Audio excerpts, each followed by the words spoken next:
The film begins in a car factory in the 1950s, where workers are finishing the last production line of Plymouth Fury models. However, there is a red car among them that is being inspected by one of the workers. As he tries to open the hood, the door suddenly closes and crushes his hand. While he goes to tend to his injury, another worker inspects the car's interior but accidentally drops cigarette ash on the seat. After the work hours are over and the workers have finished their tasks, the supervisor notices that the red car's lights are still on and goes to check. He finds the body of the worker who had been smoking the cigarette. Years pass, and in 1978, a student named Dennis drives to his friend Arnie's house. Arnie is a reclusive young man with no friends. Despite their different personalities, they quickly become friends. On their first day at school, they collect their books from the school locker and meet the new student, Lee, who catches everyone's attention with her beauty. Later, Dennis waits for Arnie to have lunch together, but discovers that Arnie is being bullied by the school thug Buddy, who steals his lunch and threatens him with a knife. Dennis immediately rushes to help his friend and sees Buddy throwing the food on the ground, causing Arnie to slip and fall. Buddy then breaks his glasses and mocks him, but Dennis takes advantage of Buddy's distraction, grabs the knife from him and hits him in the face. At that moment, Buddy's gang intervenes to attack Dennis, but a teacher arrives to separate them and tells them to leave. Later, Arnie confirms to the teacher that he was threatened with a knife, but Buddy denies it. When the teacher asks Buddy to empty his pockets, he pulls out the knife he was hiding. As a result, Buddy is expelled from school, and he and his gang are sent to detention. After school, Dennis and Arnie head out together, and on the way, Arnie notices a car in front of a house and asks Dennis to stop and check it out. It is a red Plymouth Fury, the same car involved in the factory incident, but it is old and in very poor condition. Arnie insists on buying it despite Dennis's advice against getting a car in such a state. Arnie buys it without hesitation and upon returning home that evening, tells his family about the purchase. However, his mother completely rejects the idea and asks him to get rid of it. Arnie refuses, saying he is doing everything he can to please them and that he bought the car with his own money. Despite this, his mother insists on her decision, so Arnie decides to leave home and take the car to the garage. There, he meets the workshop owner, an eccentric old man named Will. Although he treats them rudely, he allows them to leave the car in the workshop for the night and then asks them to leave. On the way back, Dennis asks Arnie why he bought a car in such poor condition like Christine. Arnie replies that he finally found something as ugly as himself, but it could become better if he decides to fix it. Weeks pass and Arnie continues to work day and night to repair the car. Although the workshop owner was harsh with him initially, he eventually decides to hire him at the workshop in exchange for all the scrap parts needed to repair his car. Show me before the show, and he preferred to work on the car without realizing that, strangely, he had become very attached to it. The next day, Dennis and two of his friends were talking about the new student and challenged Dennis to go talk to her in the library. Before he accepted the challenge, he sat at her table and asked if she would like to go out with him, to which she replied that she was engaged to someone else. He stepped away feeling embarrassed.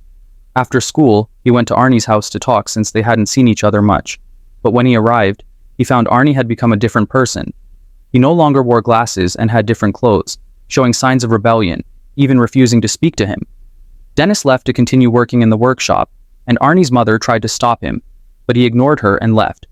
Later, Arnie's mother called Dennis and told him she was worried about her son and his new car because she learned that the previous owner had committed suicide in it by inhaling carbon monoxide. After hearing this, Dennis went to the old man's house where a man named George lived, and there he learned that George's brother had become obsessed with the car after buying it, even after his wife and daughter had died inside it. The car had appeared strangely in front of George's house 2 weeks after his brother's death, which made Dennis more worried. By the end of the day, he decided to go to the workshop to see the car. When he arrived, he tried to open the door, but as soon as he pulled the handle, the radio turned on, and he quickly ran away before anyone saw him. The next morning, Dennis went to the school field to play a football match, preparing for a crucial move when he saw Arnie arriving with the car after having restored it. This caught the attention of Buddy and his friends, as well as Leah, who got out of the car. The two kissed in front of everyone, which upset Dennis greatly and made him lose focus on the match. Unfortunately, a rival player took advantage of this and struck him hard, causing him to lose consciousness and suffer severe injuries. After a few days, Dennis woke up in the hospital with a cast on his leg and a broken neck. Arnie came to visit him, and the two resumed their friendship as before.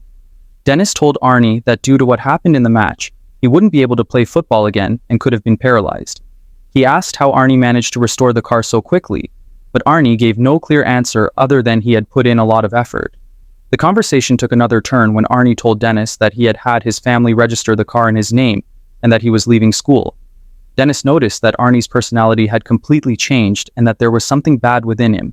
All Arnie said was, "Goodbye," and left. That night, Arnie took Leah to a drive-in movie where they hugged and expressed their love. But Leah pulled away when things started to escalate and told him she didn't want to do that inside the car. They then began to argue about Arnie's obsession with the car and his care for it more than for Leah herself, even naming it Christine. However, shortly after, Arnie dismissed Leah's concerns and convinced her to get in the car due to the rain, and she agreed. As soon as I got into the car, the windows started malfunctioning and Arnie went to fix it. At the same time, she brought me food to eat inside the car. Suddenly, the radio turned on by itself, and if that wasn't strange enough, a very bright light emitted from the dashboard. I began to feel suffocated and unable to breathe, so I ran quickly to get out of the car. Arnie rushed to help, but the doors had locked from the inside. Arnie panicked and tried to open the door in any way possible, and fortunately, I managed to activate the lock, and the driver next to us was able to open the door. Arnie exploded at the man, but the man was just trying to remove the food that was stuck in my throat and succeeded. After this strange incident, Arnie took me home, but I got out of the car quickly and didn't want to talk. He tried to apologize, but I told him I was sure the car did that to me in an inexplicable way, and I felt that the car was jealous of me because strange things always happen when we're together inside it. Arnie thought this was just my hallucination and promised that we would talk about it again.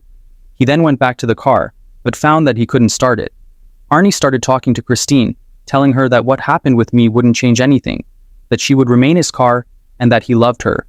He then tried to start it again, and this time, the car started immediately. He took her back to the workshop and left Christine there. After he left, Buddy and his gang came into the workshop and started destroying the car. They continued hitting it with sticks until they wrecked its frame. They didn't just destroy the frame.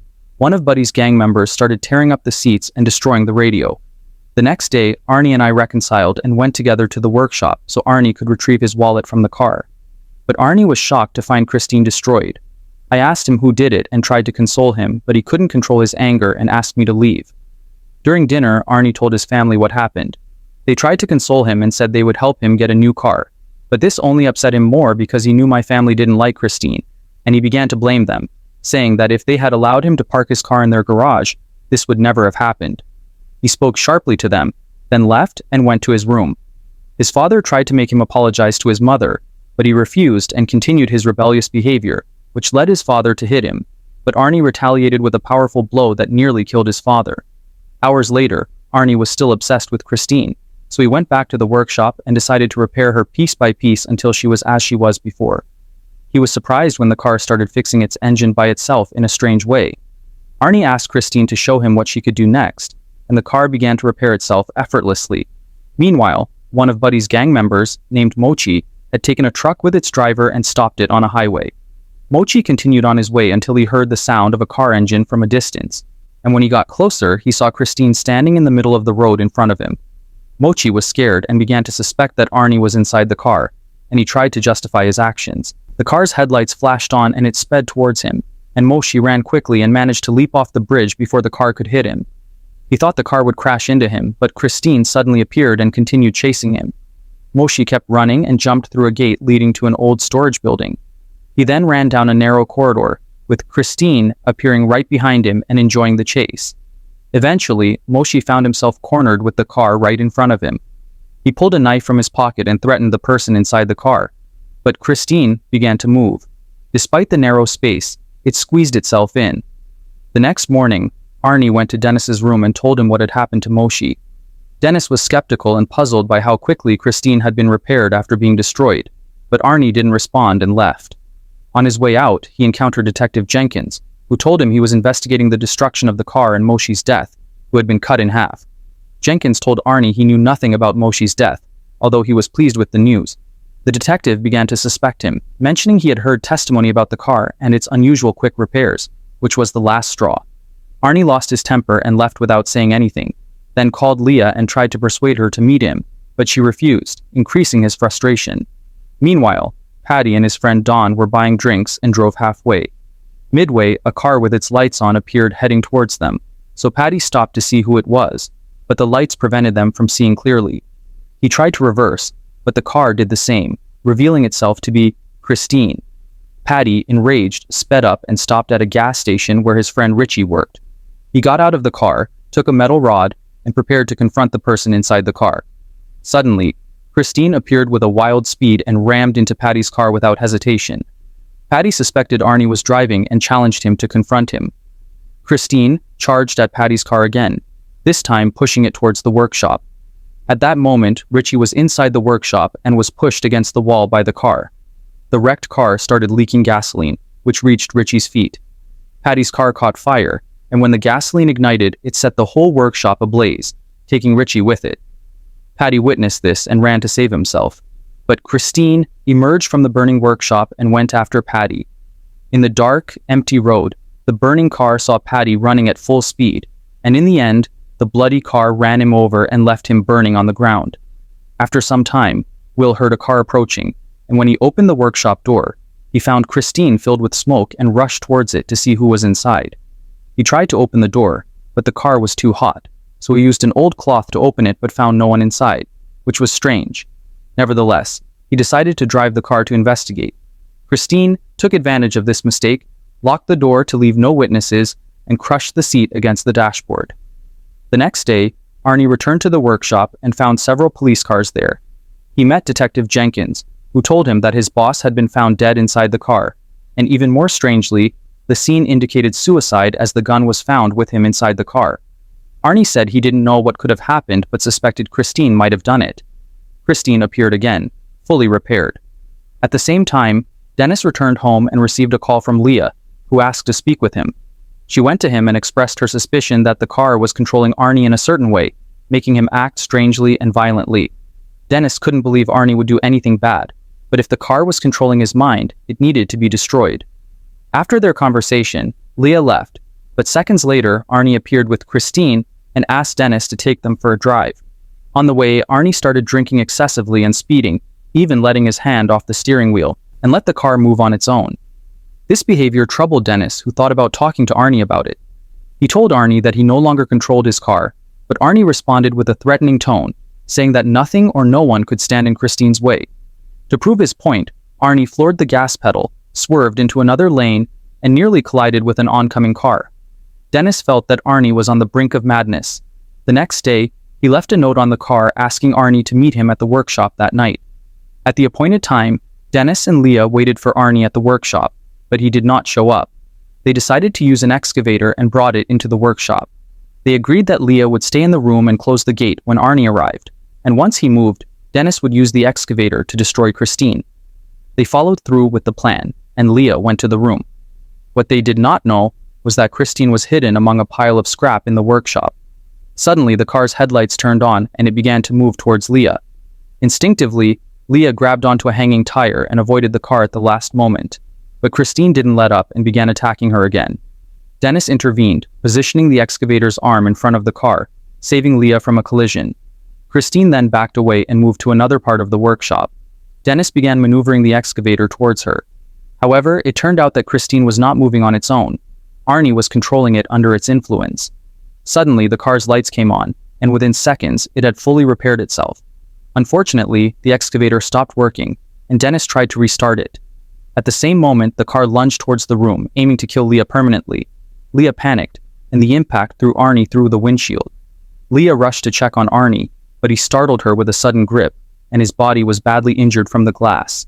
In his final moments, Arnie tried to touch his beloved car, but he could not withstand his injuries and died in front of Christine. Leah could do nothing but flee the scene, but Christine, in a final act of revenge, pursued her to run her over. At the last moment, Leah managed to swerve away, and the car crashed into a pole. Dennis seized the opportunity, restarted the excavator, and charged at Christine with force. Christine resisted and tried to escape, heading towards Leah. Dennis used the excavator's arm to stab the car from behind, which weakened it and caused it to stall. Leah ran to the excavator to join Dennis, but Christine started moving again and began repairing itself. To end the evil once and for all, Dennis operated the excavator and crushed the car. Christine attempted to resist but was completely destroyed. The next day, Dennis, Leah, and Detective Jenkins met at the scrapyard and found Christine reduced to compacted scrap, seeming to end the danger. However, they heard a song similar to one that had played on the radio, and fortunately, one of the scrapyard workers was playing a radio. In the end, the three left without noticing a small piece of Christine starting to move, proving that the evil car was still alive. And with that, our movie comes to an end. To watch the upcoming summaries, don't forget to subscribe to the channel.